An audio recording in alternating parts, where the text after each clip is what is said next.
โอ้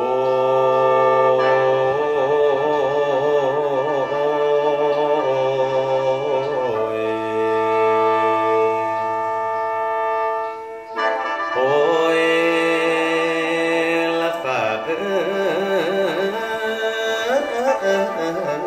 ฝ่าห้องโยนเสียงยุ่นโย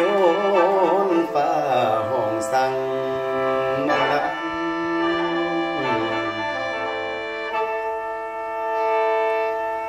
แล้วบัดนี้ฝากเสียงลำเป็นคำอ่อนจากคนเจ้าอ่อนผู้ใจซื่อเกี่ยวสาวอักตะปือตาหวานหวานอยู่ภาคใต้ใจอ้ายนี่ห่วงน้ำเคยมาเห็นหนึ่งครั้งน้อหนึ่งครั้งบ่อยากจากน้อไหลนี่แล้วเหมือนเทพีมาบันดาลสังของงามแท้น้อน้องขันมากองสาวงามล้นงามเกินคนอ้ายเป็นห่วงฝันในสวง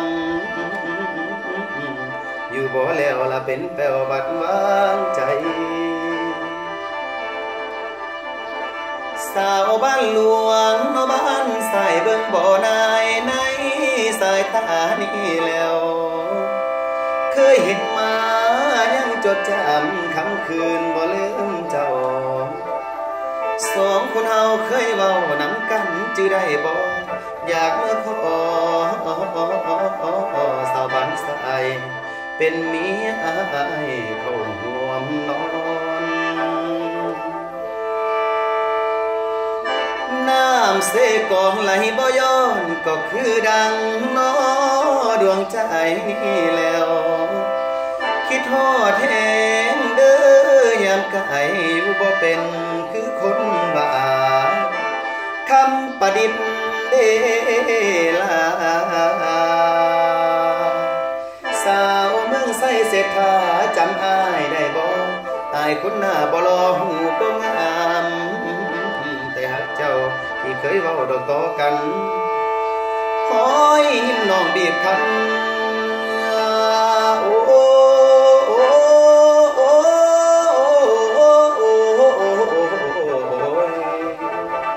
ให้ใจพี่ไหลหาแท่น้องยามหลับตาก็ฝันเห็นว่าพนางมาเคียงไออยากเป็นเคยเขตใต้เมืองไทยคำแลกไกลอยากเป็นเคยหับใส่ไม่ใหญ่เท่าอยู่เฮือนฝนสิตกยังหูเอื่อนเดือนแจ้งซองกะยังดับแต่หัวใจบอกเค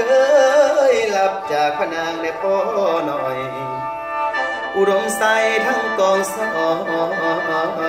ยเสขมานน้อยน้องอย่านายแถวฟังแด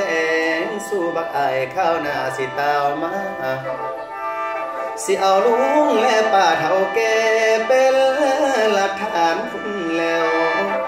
เป็นพยานความหักให้เสือคำสัญญา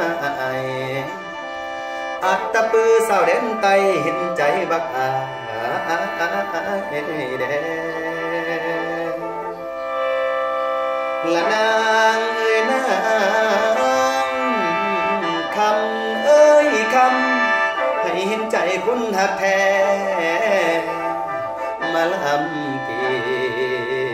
ยวกองพานา